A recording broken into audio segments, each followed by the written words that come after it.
Hey guys, welcome back to our channel.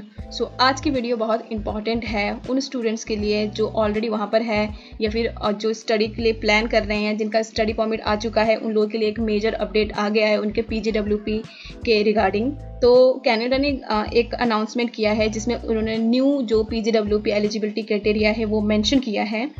Canada ने जो अभी रिसेंटली अनाउंस किया था हमें सितंबर 18 को कि वो कुछ चेंजेस लेके आ रहे हैं। उन्होंने 4 चेंजेस तब बताए भी थे कि ये इन चीज़ों में हम काम कर रहे हैं। तो जिसमें से उन्होंने पहला ये बताया था कि वो 2025 में स्टडी परमिट 10% रिड्यूस कर रहे हैं। जो 2024 में जहां वो 4,85,000 न्यू स्टडी परमिट इशू कर रहे हैं, अभी रहते भी है करने, वहीं पर 2025 में वो सिर्फ 4,37,000 जो है वो स्टडी परमिट इशू करेंगे।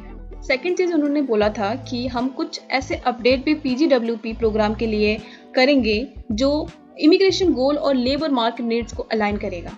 वो न्यूज़ आ गई है। वो अपडेट उन्होंने 4 अक्टूबर को लाइव कर दिया उन्होंने अपने पेज पे। उनका ऑफिशियल जो वेबसाइट है canada.ca, वहाँ पर ये चीज़ मेंशन है। मैं लिंक डिस्क्रिप्शन बॉक्स में ऐड कर दूंगी, आप खुद जाके भी चेक करना। पहले हम ये देखते हैं कि एक्चुअल में ये चेंजेस है क्या। तो पहले उन्होंने बोला है कि अगर आपने अपनी स्टडी परमिट की एप्लीकेशन नवंबर 1, 2024 से पहले सबमिट किया है तो इसमें कौन से एप्लीकेंट्स आते हैं। सबसे पहले तो कौन से स्टूडेंट्स हैं जो इसमें फॉल करेंगे। पहले वो स्टूडेंट्स जो ऑलरेडी ऑनशोर है, जिनकी ऑलरेडी स्टडी परमिट है, स्टडी वीज़ा आ चुका है, वो स्टडी कर रहे हैं। सेकंड वो स्टूडेंट्स जिनका वीज़ा आ चुका है और वो ट्रैवल करने का सोच रहे हैं या फिर ट्रैवल करने वाले हैं बट उनका वीज़ा आ चुका है। थर्ड वो जिनकी फाइल एम्बेसी में है। फोर्थ वो स्टूडेंट्स जो अपनी फाइल नवंबर 1, 2024 से पहले अपनी फाइल एम्बेसी में लगाएंगे। भले ही उनकी फाइल अभी इन प्रोसेस में है बट वो सारी चीज़ें कंप्लीट हो चुकी है, कुछ चीज़ें पेंडिंग्स है बट वो 1 नवंबर से पहले एम्बेसी में सबमिट कर देंगे। उन लोगों के लिए क्या रिक्वायरमेंट्स है PGWP के लिए, पहले हम वो देखते हैं। उसमें उन्होंने बोला है कि अगर आप ग्रेजुएट हो रहे हो, bachelor degree, master degree, doctor degree from A university, उसके बाद आपने जब PGWP अप्लाई करना है तब आपको CLB-7 जो है वो चाहिए PGWP अप्लाई करने के लिए। CLB-7 मीन्स ईच 6 मॉड्यूल आपके होने चाहिए। सेकेंड चीज उन्होंने बोला, if you graduate in any other university program, मतलब आपकी यूनिवर्सिटी में स्टडी हुई है बट कोई और प्रोग्राम, जैसे आप ग्रेजुएट सर्टिफिकेट लगा लो, डिप्लोमा लगा लो, एसोसिएट डिग्री लगा लो, अगर आपकी वो भी स्टडी यूनिवर्सिटी से ही हुई है तब भी आपको CLB-7 ही चाहिए। नेक्स्ट है वो स्टूडेंट्स जो अपना प्रोग्राम, चाहे आप बैचलर कर रहे हो, चाहे मास्टर कर रहे हो, चाहे आप डिप्लोमा कर रहे हो, ग्रेजुएट सर्टिफिकेट कर रहे हो बट आपकी कॉलेज से है, कॉलेज से आपने वो प्रोग्राम किया हुआ है, तो आपको CLB-5 चाहिए। तो ये बहुत कम है। तो आई होप कि आपको ये जो चीजें हैं ये क्लियर हुई है। अब नेक्स्ट देखते हैं कि वो लोग जो लोग अपनी फाइल नवंबर 1, 2024 के बाद सबमिट करेंगे एम्बेसी में। आप में से कुछ लोगों का ये क्वेश्चन हो सकता है कि मेरी तो फाइल जनवरी इनटेक के लिए है और फाइल लगभग लगने वाला है, बट हाँ ये जरूर हो सकता है कि नवंबर 1 के बाद लगे वो फाइल। क्या मैं जो न्यू PGWP की एलिजिबिलिटी है उस पर फॉल करूंगा? तो आंसर है यस। भले ही आपकी फाइल जनवरी इनटेक के लिए है, मई इनटेक के लिए है या सितंबर इनटेक के लिए हो 2025, अगर आप अपनी फाइल नवंबर 1 के बाद सबमिट करोगे तो आपको अब ये नए हम ये अपडेट्स देख रहे हैं कि एक्चुअल में क्या है, वो आपको मीट करनी पड़ेंगी। उसमें क्या है, पहली चीज तो लैंग्वेज, जो आपकी लैंग्वेज टेस्ट में वो सेम ही है कि अगर आप ग्रेजुएट करोगे यूनिवर्सिटी से, चाहे बैचलर डिग्री, मास्टर डिग्री या डॉक्टरल डिग्री, तो आपको CLB-7 ही चाहिए। जो हमने देखा था नवंबर 1 से पहले करेंगे उनके लिए भी ये सेम ही था। उसके अलावा फील्ड ऑफ स्टडी रिक्वायरमेंट, इसमें ये है कि आपके जितने भी फील्ड्स है स्टडी की उसमें आप एलिजिबल है। इसमें कोई भी ऐसा नहीं है कि एडिशनल फील्ड ऑफ स्टडी की रिक्वायरमेंट नहीं है। अगला है graduate from any other university program, मतलब आप ग्रेजुएट होते यूनिवर्सिटी से कोई भी प्रोग्राम में, उसमें भी आपको जो है वो CLB-7 चाहिए। मिनिमम वही 6 ईच आपके जो है वो मॉड्यूल्स होनी चाहिए। इसमें फील्ड ऑफ स्टडी रिक्वायरमेंट है, you must graduate in eligible field of study. Eligible field of study नीचे कौन सी है वो हम देखेंगे।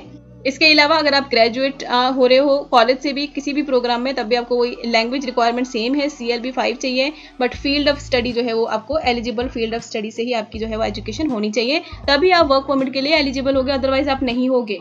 आपको ये चीज़ समझना जरूरी है कि ये जो पॉइंट है ये मेंशन क्यों किया गया है। एडिशनल है फील्ड ऑफ स्टडी रिक्वायरमेंट, आप देख रहे हो 2 चीज में, इसमें फील्ड ऑफ स्टडी है बट इसमें सारे ही जो फील्ड है वो एलिजिबल है, बट इनमें कुछ फील्ड ही एलिजिबल है, वो नीचे हम डिस्कस करेंगे।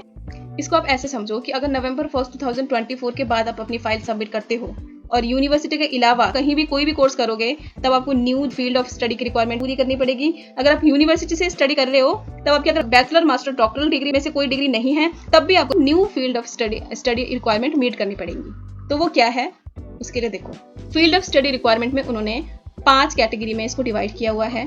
पहला है agriculture and agri food, second है health care, third one is STEM जिसमें आपके science, technology, engineering and mathematics आएगा, fourth one is trade and fifth one is transport. जो जॉब की डिमांड लिस्ट होती है ना हर प्रोविंस की, वो इन्हीं में से ही होके जा रही है। तो ऐसे में कनाडा ये इसलिए फील्ड ऑफ स्टडी की रिक्वायरमेंट लेके आई है सो दैट आपकी स्टडी के साथ आपका वर्क अलाइन कर सके और वर्क के साथ आप पीआर कर सके। अब इसमें जो टेस्ट हमने तो देख लिया कि अच्छा हमने टेस्ट देना है, CLB 7 लेके आना है, CLB 5 लेके आना है, बट कौन से टेस्ट एक्सेप्ट कर रहे हैं वो तो याद रखना है। आपने एकेडमिक नहीं देनी है, आपको GT देनी पड़ेगी। देखो आपको यहाँ पर बताया गया है 5 टेस्ट हैं। IELTS हो गया, IELTS में आपको जनरल ट्रेनिंग देनी पड़ेगी GT। PT में आप एकेडमिक नहीं दे सकते हो, PT में आपको कोर देना पड़ेगा। वहीं पर TF कनाडा और TCF कनाडा ये आपके फ्रेंच टेस्ट है, और है सेल्पिप एक इंग्लिश का टेस्ट होता है, वो भी आपको जनरल देना पड़ेगा। नीचे इन्होंने कोड दे रखा है, टाइटल दे रखा है इन्होंने पूरे प्रोग्राम्स का, ये बहुत सारी हैं। अगर आप इसकी देखोगे, अगर आप इन प्रोग्राम्स के रिलेटेड ही जाओगे तभी आपको वर्क परमिट मिलेगा, अदरवाइज आपको वर्क परमिट नहीं मिलेगा। ये चीज़ आपने याद रखनी है। सो वर्क परमिट वही होगा जैसे पहले था। अगर आपकी कोर्स 1 ईयर का है तो you will get 1 year work permit. अगर आपकी कोर्स 2 ईयर है तो आपको 2 to 3 ईयर का वर्क परमिट मिलता है। सो वो एज इट इज ही रहेगा, उसमें कोई चेंज नहीं है। So that's it for today's video. So I hope कि आपको ये इन्फॉर्मेशन पसंद आई होगी, आपके सारे डाउट्स क्लियर हुए होंगे, क्योंकि मोस्ट ऑफ दी जो डाउट्स थी related to this like PGWP eligibility criteria वो उन्होंने सारी चीज़ें मेंशन कर दी है वेबसाइट में। इसके अलावा आपको थोड़ा कंसर्न ये ज़रूर हो सकता है कि ये जो फील्ड ऑफ स्टडी रिक्वायरमेंट है ये सिर्फ 5 ही कैटेगरी में इन्होंने डिवाइड किया है, बट ऐसा नहीं है, क्योंकि इससे लिंक बहुत सारे जो है वो प्रोग्राम्स आपको मिलेंगे। आप लगा लो 200 से 300 मिनिमम प्रोग्राम्स तो इससे रिलेटेड जाएंगे ही जाएंगे। सो इतनी वास्ट नंबर है प्रोग्राम्स में, तो आपने उस चीज़ में वरी नहीं करनी है। बट हाँ ये ज़रूर है अगर आप स्टडी इन फ्यूचर करने जा रहे हो तो आपने इन चीज़ों का ध्यान रख के ही प्रोग्राम चूज करना है, तभी आप वर्क परमिट के लिए एलिजिबल होगे, otherwise you will not be eligible for work permit. If you want कि मैं एक सेपरेट वीडियो बनाऊँ आपके स्ट्रीम वाइज सो दैट आप इन कैटेगरीज के हिसाब से आगे जाके अपने PGWP में एलिजिबल हो, तो आप मुझे कमेंट सेक्शन में लिख देना so that I will make a separate video on that topic. So अगर आपको ये वीडियो पसंद आई हो तो वीडियो को लाइक ज़रूर करें और चैनल को सब्सक्राइब ज़रूर करना, सो दैट इस तरह की और भी वीडियोस और वीज़ा प्रोसेस आपको टाइम टू टाइम मिलते रहे। और आप मुझे ये ज़रूर बताना आप में से कौन 1 नवंबर से पहले अपनी फाइल सबमिट कर रहा है और कौन बाद में कर रहा है। कुछ भी आपको क्वेरीज है रिलेटेड टू दिस टॉपिक और एनीथिंग एल्स आप कमेंट सेक्शन लिख सकते हो। We are here to help you. Thank you so much for your time and all the best for your PGWP and study permit.